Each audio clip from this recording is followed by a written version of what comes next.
رہا کیے گئے 90% طالبان دوبارہ میدان جنگ میں ہیں، افغان وزیر خارجہ۔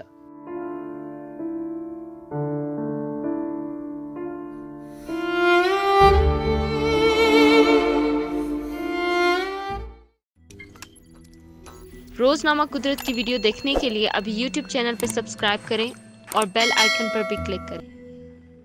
افغانستان کے وزیر خارجہ محمد حنیف عمر نے طالبان پر دوحہ امن معاہدے کی خلاف ورزی کا الزام عائد کرتے ہوئے کہا کہ طالبان نے حکومت کی جانب سے آزاد کردہ 90% طالبان قیدیوں کو دوبارہ میدان جنگ میں اتار دیا ہے۔ انہوں نے یہ بیان افغانستان کے لیے ایران کے نمائندہ خصوصی محمد ابراہیم طہرانی کے ساتھ ملاقات میں دیا۔ گزشتہ سال 29 فروری 2020 کو دوحہ میں ہونے والے امن معاہدے کے تحت افغان حکومت نے 5000 طالبان قیدیوں کو رہا کیا تھا، لیکن انہیں دوبارہ میدان جنگ میں جانے سے روکنا بنیادی شرائط میں شامل تھا۔ طالبان نے یہ وعدہ افغان حکومت اور امریکہ سے کیا تھا۔ حنیف عمر کا کہنا تھا کہ طالبان اس معاہدے کی خلاف ورزی کے مرتکب ہو رہے ہیں۔ ایرانی نمائندہ خصوصی کے ساتھ ان کی ملاقات میں عمر کا کہنا تھا کہ طالبان معاہدے کی 3 اہم شقوں کی خلاف ورزی کر رہے ہیں۔ وہ اپنے 90% قیدیوں کو میدان جنگ میں واپس بھیج چکے ہیں، تشدد میں اضافہ کر چکے ہیں اور القاعدہ اور دوسرے بین الاقوامی دہشت گرد گروہوں سے ان کے تعلقات بھی قائم ہیں۔ ابراہیم طہرانی حال ہی میں طالبان وفد کے رہنما عبدالغنی برادر کے دورہ تہران کے بعد افغانستان پہنچے ہیں۔ تہران میں عبدالغنی برادر نے ایرانی وزیر خارجہ محمد جواد ظریف سمیت سینئر ایرانی عہدیداروں سے ملاقات کی تھی۔